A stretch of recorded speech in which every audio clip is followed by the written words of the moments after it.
discussão de política. Mas tem que ter pelo menos 3, 4, 5 vezes o efetivo que tem e o orçamento que tem. Não é isso? Exatamente. A gente tem, eu vou colocar esse problema, a teoria que o Valfrido falou na prática. Né? Operações como a gente tem desenvolvido aqui em São Paulo, e eu, desde sempre, sou um defensor de ações multiagências, né? Envolvendo todas as instituições. Então, você pegar operações nossas, fim de linha, que é a operação que tratou dos ônibus aqui, com infiltração do PCC nos contratos públicos de prestação do serviço de ônibus, teve participação da Polícia Federal, participação das Polícias Civil e Militar, participação da Receita Federal, da Fazenda Estadual. Então a gente tem agido dessa maneira. Se pegar a operação Carbono Oculto, idem, é uma operação, na verdade, que foi elaborada aqui em São Paulo com 4 núcleos de GAECO, nós temos 14, né? Então 4 cidades, núcleos tinham investigação daquele grupo, mais a Receita Federal, mais a Procuradoria do Estado e a Fazenda Estadual, né? A PGE e a Fazenda Estadual. Então, mas isso tudo depende do quê? Depende, na verdade, da proatividade, da capacidade de promotores, de delegados, de auditores da Receita, de um ligar para o outro e resolver, porque isso foi feito tudo de maneira absolutamente, vamos dizer assim, improvisada. Nós não temos nenhuma norma que nem que nos determine ou obrigue, mas mesmo que nos incentive a agir de maneira coordenada e integrada.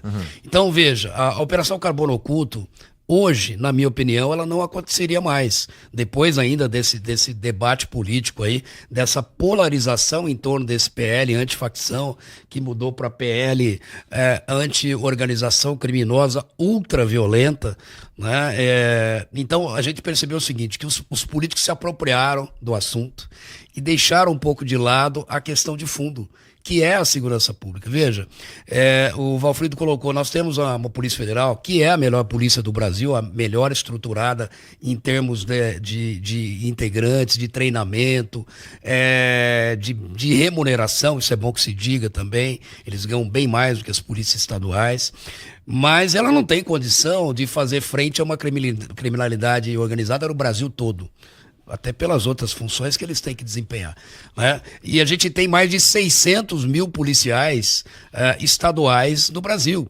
Então a gente precisa fazer o quê? Né? Fazer uma coordenação dessas forças, uma integração e fazer com que eles operem de maneira integrada e cooperativa. E isso é a dificuldade. Então, veja, se já era difícil, então tem agora o marco legal, né?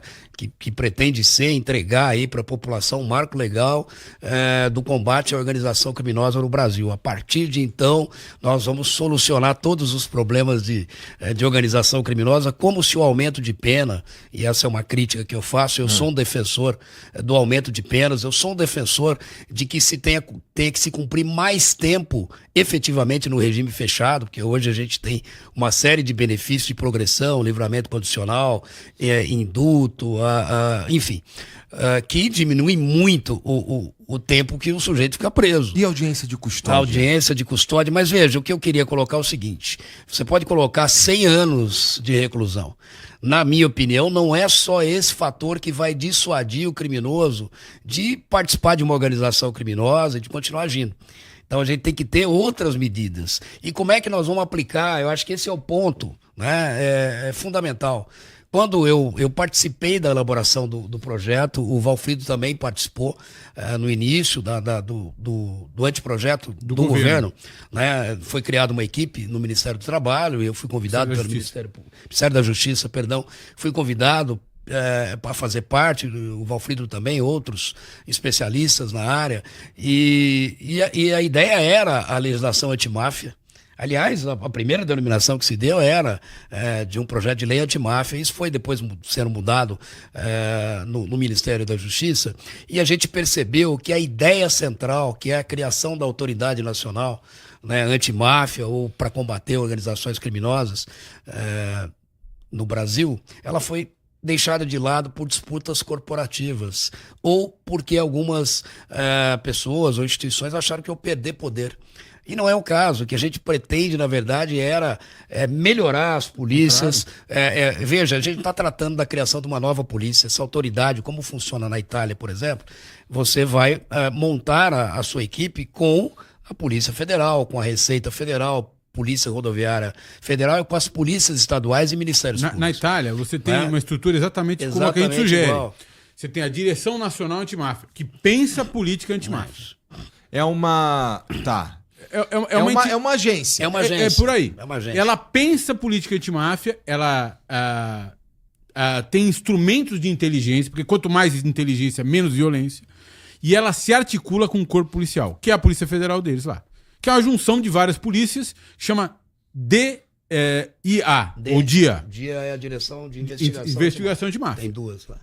Então, o que acontece? Você tem um órgão pensando política antimáfia e o outro executando política antimáfia. Que é o que a gente acha que tem que acontecer no Brasil. A nossa Polícia Federal tem que ter um destacamento para executar a política antimáfia. E musculoso. Ao mesmo tempo, se a gente não fizer essa distinção, se nós dermos toda essa atribuição à Polícia Federal sem um órgão em cima pensando política antimáfia, o que nós vamos ter? Uma enorme resistência da classe política.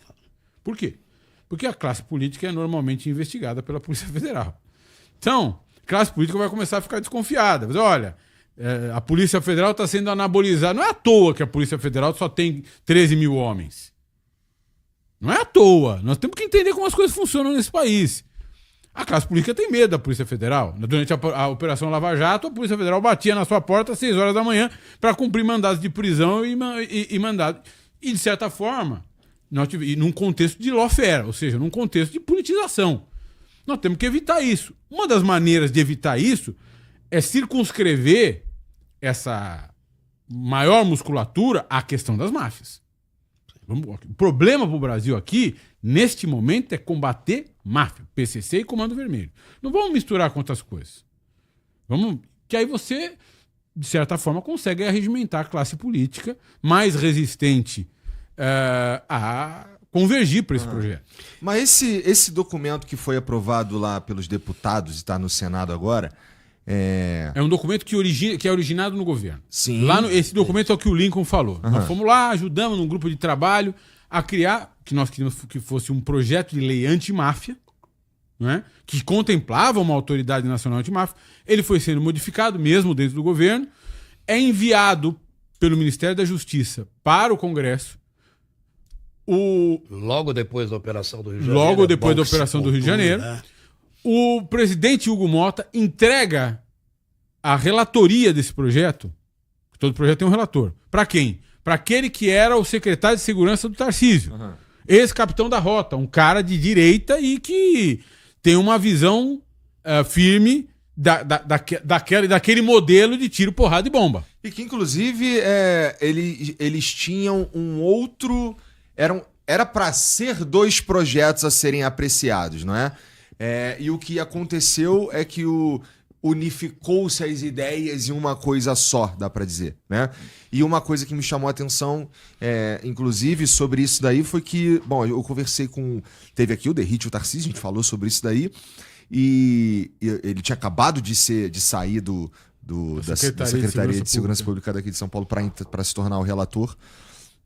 No caso, eu achava que todo mundo achava que ia ser uma tentativa da direita de se apropriar dessa ferramenta indispensável de combate ao crime organizado de tipo mafioso. Aí eles fizeram o primeiro substitutivo, que era que equiparava a grupo terrorista, ia criar 88 grupos terroristas no Brasil, que é uma sandice. A Faria Lima caiu de pau em cima deles. Falou, vocês vão quebrar a economia do país. Aí fizeram o segundo substitutivo, que era uma M. Fizeram o terceiro, que era outra M, e aprovaram o quinto. A verdade é que ele não pode falar, mas eu posso. Era uma merda. E continua ruim. O que continua ruim ali? Porque é uma bobagem. Eu tenho algumas observações a fazer. Eu penso o seguinte, né? De fato, a gente queria excepcionar para casos mais graves, como o Comando Vermelho, PCC, que já resolveria 80%, 90% dos problemas do país, porque essas duas organizações elas dividiram o país ao meio. né? O número maior de homicídios em determinado estado é por conta de guerra entre as duas facções que se associam a outras organizações locais. O que houve foi uma opção por unificar tudo. No primeiro momento, como disse o Valfrido, no substitutivo, equiparando todas as facções do Brasil, inclusive aquelas que atuam num bairro, como organizações terroristas, né? E depois, quando